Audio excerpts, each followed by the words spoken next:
can see clearly now the rain is gone.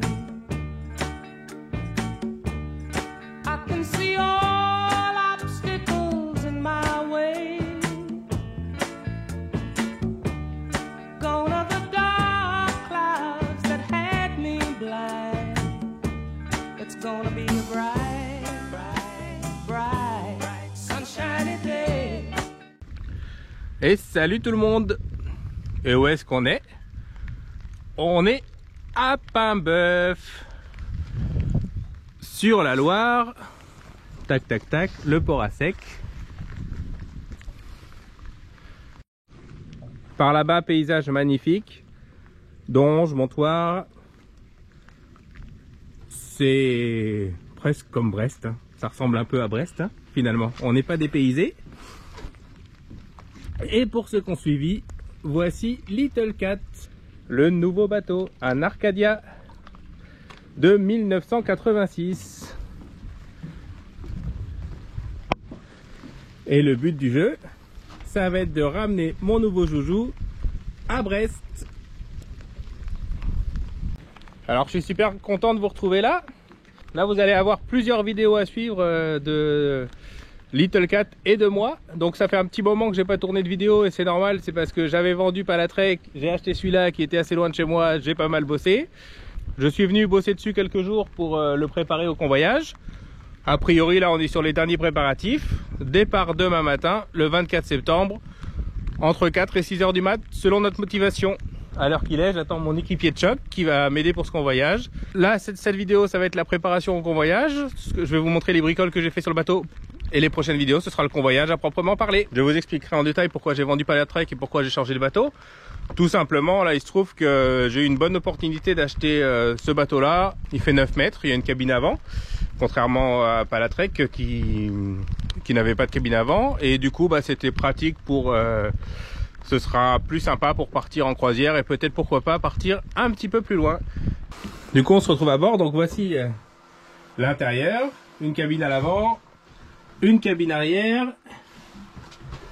hop, un carré qui est beaucoup plus grand et les toilettes. Voilà, ce bateau naviguait loin avec son ancien propriétaire, il a été en Russie, il a été en Pologne, bon c'est plus la saison, mais lui il a été avant. Et du coup, c'est un bateau qui est super bien équipé pour la haute mer. Et c'est aussi pour ça que j'ai craqué sur ce bateau. Parce que du coup, il était parfait pour mon programme qui a un petit peu évolué du coup depuis Chorizo et Palatrek. À savoir que j'ai quand même envie de partir un peu plus loin et un peu plus longtemps. Voilà. Je vais vous expliquer comment j'ai préparé le bateau pour partir en vue du convoyage. Sachant qu'il était à 300 km de chez moi et que du coup, bah, j'ai fait ça sur 2 jours. Donc j'ai paré au plus pressé pour le préparer. Et je vais vous montrer du coup ce que j'ai fait en priorité, comment je me suis pris pour le préparer en vue du convoyage et le faire de façon tout à fait sécuritaire. On parlera aussi peut-être un petit peu de la préparation à la navigation où je ferai une autre vidéo, je sais pas encore comment ça va se passer. J'achète toujours des bateaux assez anciens et en général je commence par refaire l'intégralité de l'électricité pour être sûr que tout fonctionne. Et là, en fait, l'ancien proprio est passé avant moi. Hop. Donc il a tout refait nickel. Il a refait sûrement mieux que ce que moi j'aurais fait. Donc du coup ça c'était parfait. Ça m'a économisé du boulot.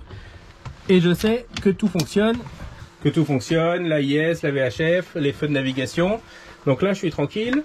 Dans ce bateau il y a tout un réseau Seatalk qui permet de correspondre, je vous montrerai ça dans d'autres vidéos, de faire correspondre le pilote, le GPS, l'AIS, tout ça ensemble, avec les capteurs de vent, anémomètre, girouette, ce qui permet de naviguer en mode vent avec le pilote auto, ce qui permet d'avoir l'AIS sur le GPS. Donc voilà pour la partie électrique. J'ai pas eu beaucoup de boulot. J'ai installé un GPS, comme sur Palatrek, hein, j'ai repris le même parce qu'il est vraiment top. Un Vulcan 7 et ça c'est top. Et là d'autant plus que maintenant je vais pouvoir avoir les indications de vent sur le GPS, donc c'est une vraie centrale de navigation, c'est top. Ici on a 2 batteries de servitude de 110 ampères chacune. Il y a une batterie moteur dans le compartiment moteur qui est ici. Voilà, donc ça c'était fait. Ce que moi j'ai fait en priorité, vous me connaissez, hop, des toilettes sèches. Et là, c'est pas de ma faute, hein. Les anciennes toilettes marchaient pas, donc j'ai installé exactement les mêmes. Je vous renvoie vers la vidéo pour ceux qui l'ont pas vu de la fabrication des toilettes sèches. Donc c'est exactement la même chose que j'ai fait. Il me restait une table de nuit, ça tombait bien. J'avais ici un passe-coque, le passe-coque des toilettes qui était grippé. J'ai fait stratifier l'évacuation puisque du coup j'en ai plus besoin et j'ai gardé ce passe-coque. J'ai gardé ce passe-coque que j'ai changé parce que vous me connaissez, c'est pareil. Il était ancien, la vanne était grippée et j'ai été vacciné avec Palatrec qui a quand même failli couler au port. Donc là, j'ai pas pris de risque. Comme il était dans un port à sec, j'ai changé les passe-coques. Et un joli arc-en-ciel. Voilà, on est sous la pluie. On se sent chez soi. Et donc le bateau, en fait, il n'a pas été hiverné, il a été éterné.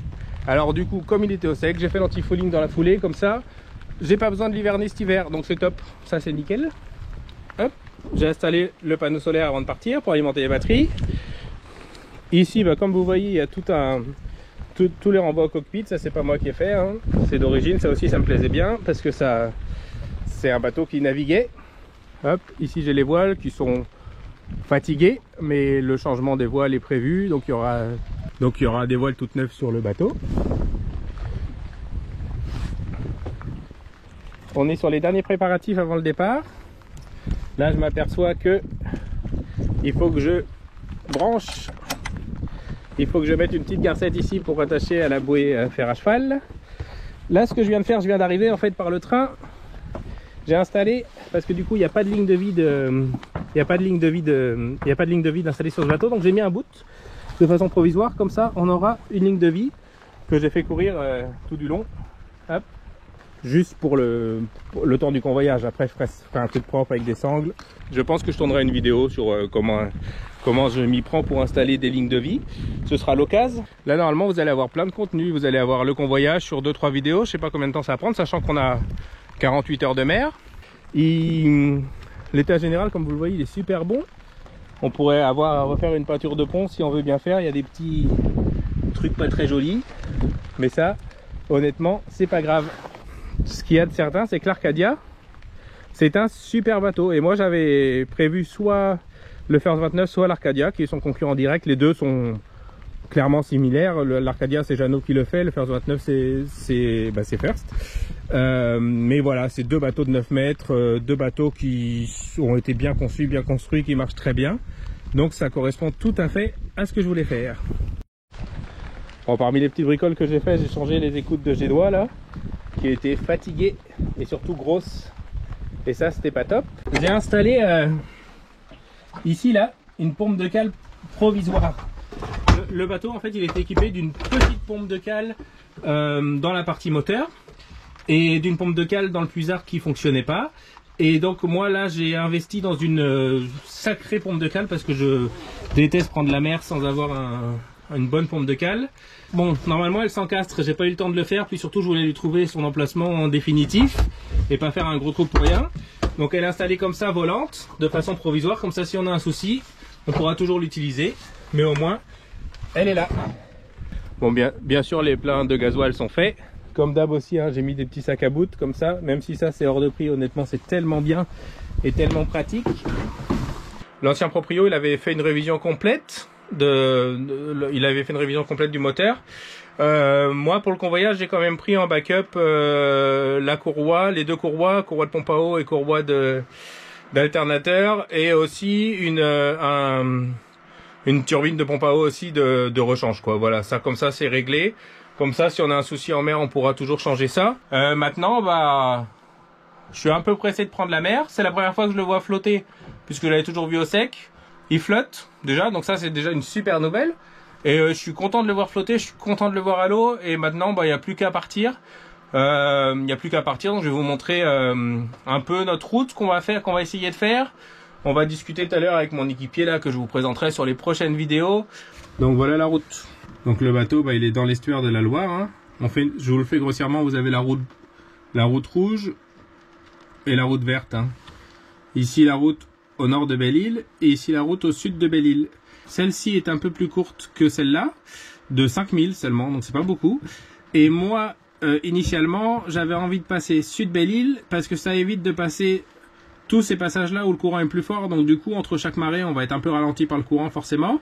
Et en plus comme on sera près des côtes et qu'on sera de nuit, il y aura plein de casiers, plein de bateaux de pêche, tout ça, donc ça risque d'être un peu plus galère. Donc moi je préfère sur le principe, en fonction de la météo, passer sud Belle-Île et comme ça on se retrouve super loin des côtes à cet endroit-là, là, comme ça en pleine nuit, et comme ça on est top pour arriver à la pointe de Pamar et passer le Ratsa. Et dans les fichiers météo, donc moi j'utilise Windy, hein, c'est vraiment un super logiciel si vous connaissez pas. Donc là, le vert en gros c'est 20 nœuds de vent, hein, le bleu c'est pas de vent du tout. Maintenant on peut toucher Arome, qui va être vachement précis pour nous. Arome c'est le plus précis en fait, mais on l'a pas très longtemps en avance en fait. Bon, l'idée c'est pas d'apprendre à utiliser Windy, hein, là. Vous voyez, on est conforté dans notre idée, là on est sur samedi, à l'heure de notre départ à peu près. Hop, voilà. Là, ce sera à 8 h du matin. Et on voit que, du coup, on va avoir un vent qui vient du nord, comme ça, à peu près 20 nœuds, qu'on aura. Et donc, en arrondissant un petit peu, on sera un peu plus auprès. Mais, comme on va le voir là, il y a des bulles. Il y aura des bulles sans vent, là, qu'on voit. Là, c'est samedi à 14 h. Hop. Là, c'est samedi à 14 h. Et on voit la partie bleue. Là, c'est une grosse zone sans vent. Et là aussi.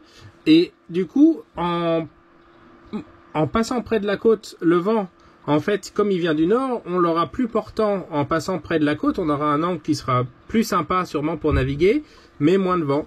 Alors, je pense que comme on va toucher plus de vent au sud de Belle-Île, eh ben, on va aller chercher ce vent-là, là, tac, quitte à faire un peu de près. De toute façon, c'est un bateau de près. Et comme ça, au moins, on est tranquille. Vous voyez, on évite toutes ces zones-là. Comme à la base j'avais envie de passer au sud de Belle-Île et que en plus le vent, eh ben, il y en aura plus là, et ben, on va passer par là, voilà. On va discuter avec mon équipier qui lui utilise des logiciels de routage. Moi je suis assez nul, j'arrive pas à les faire fonctionner bien, je suis pas assez fort. Clairement, je dois pas être assez intelligent. Et on voit par contre que le passage du Ratsin, ça va être un petit peu chiant parce que on aura le vent qui vient du nord et nous ce qu'on voudrait c'est naviguer avec le courant comme ça qui va nous permettre de monter. Mais vent contre courant, tac, et ben ça lève un Ratsin en colère, donc c'est pas du tout la bonne configuration pour passer. Donc il faudra vraiment qu'on soit à l'heure et qu'on passe à l'étal. Et là, tac, nous on doit passer dimanche matin à 11 h, c'est l'étal de basse mer pour profiter du courant. Nous on doit passer dimanche matin à 11 h et on voit qu'il y a une petite zone bleue là qui revient, donc on aura peut-être avec un peu de chance pas trop de vent pour passer le Ratsin. Et auquel cas on ne sera pas embêté avec les courants. Dans tous les cas, comme le vent vient du nord et que nous on aura besoin d'un courant qui vient du sud pour passer le Ratsin qui nous aide, on aura vent contre courant, donc c'est indispensable de passer à l'étal de basse mer et d'être pile poil à l'heure. Voilà. Si on est en retard, de toute façon c'est pas grave, on s'arrête le temps qu'il faut. À Saint-Évette, voilà, ça c'est pas grave. Mais par contre lundi, il y a quelque chose de pas très cool qui nous arrive dessus. C'est à partir de lundi, il y a une belle petite dette qui se met sur l'Irlande là, donc là c'est normal, hein, c'est la saison. Donc on va nous prendre ce petit coup de vent aussi. Donc lundi soir, c'est clair qu'il faut que le bateau soit à Brest parce que on tombe là sur du vent qui va être assez fort. Et oui, pour l'instant du coup, je suis venu bosser 3 jours dessus là sur le bateau. J'ai pas eu de mauvaise surprise, sauf une, ça il faut que je vous raconte. Je viens le premier jour, je range toutes mes affaires, je m'installe, j'installe tout. Et fièrement, en partant, je mets 100 litres d'eau dans le bateau et je pars. Et quand je suis revenu, une semaine plus tard, il y avait les 100 litres d'eau dans le bateau. Donc j'ai quand même failli couler en étant au sec, ce qui est quand même un comble. Donc voilà, et en fait il se trouve que j'avais pas fait gaffe, mais l'étanchéité au niveau des raccords d'eau, au niveau des arrivées, des sorties d'eau, des évents et tout, et n'était pas bonne du tout, et du coup toute l'eau s'est vidée par en dessous. Alors sur le coup ça fait pas plaisir, mais au final c'est un mal pour un bien, parce que ça a permis de tester du coup la pompe de cale que j'avais installée. J'ai vu qu'elle fonctionnait bien, ça m'a permis du coup d'enlever tous les fonds du bateau, de tout checker du coup de fond en comble de A à Z avant de partir. J'ai refait l'étanchéité, donc de toute façon comme ça c'est réglé. Voilà, donc c'était le seul petit imprévu que j'ai eu. Après on verra une fois parti dans le convoyage ce qu'il en est. Après il y aura peut-être des trucs qui iront pas, j'espère qu'il y en aura pas trop. J'ai tout checké pour que tout se passe pour le mieux. Et après on verra, hein. Ça c'est les joies de la navigation. Et regardez le jus qu'on a. Là on a au moins 3 nœuds de jus. Donc on est obligé de partir avec. On peut pas partir à l'heure qu'on veut, donc ce sera pour nous 5 ou 6 heures du mat. On va faire la Loire de nuit. Après, il y a zéro danger à part le jus, hein, faut naviguer avec. Le seul truc, c'est le trafic. Hein. Bah forcément, là, il y a tout le grand port de commerce de Saint-Nazaire, donc il peut y avoir des gros cargos qui vont aussi, je pense, descendre avec le jus. Donc ce sera le seul truc à prendre en compte. Moi, si j'avais le choix, j'aurais préféré partir 2 jours, bien 2 jours pour être certes, pour pouvoir checker le moteur, tout ça, sur les premiers 1000. Maintenant, bah, on le fera, mais de nuit, hein, c'est pas un problème. De toute façon, on n'a pas le choix. Voilà. Et si on attend l'autre marée, du coup 12 heures plus tard, ça va être, on va arriver trop tard. Et là, après, on a cette dépression qui nous arrive dessus lundi, mardi, donc c'est pas top. Voilà, bah, c'était du coup la vidéo de présentation du bateau. J'ai essayé de vous montrer dans cette vidéo comment j'ai préparé le bateau au convoyage et comment je l'ai préparé d'un point de vue route, météo, tout ça. Donc, bah, j'espère que ça vous a plu. La chaîne continue sur un nouveau bateau avec, bah, du coup, plein de belles choses à venir, Et c'est le même esprit, hein. J'ai toujours un bateau qui a plus de 35 ans passés. J'ai toujours des pompes à pied. J'ai pas de ballon d'eau chaude. J'ai pas de salle de bain. Voilà. On reste dans l'esprit vintage. Et ça me plaît vachement. Donc maintenant, je vous dis à la prochaine pour d'autres vidéos à venir. Et celle-ci, là, on sera en mer. En espérant que tout se passe bien. Et je vous montre le convoyage. Salut tout le monde, à la prochaine!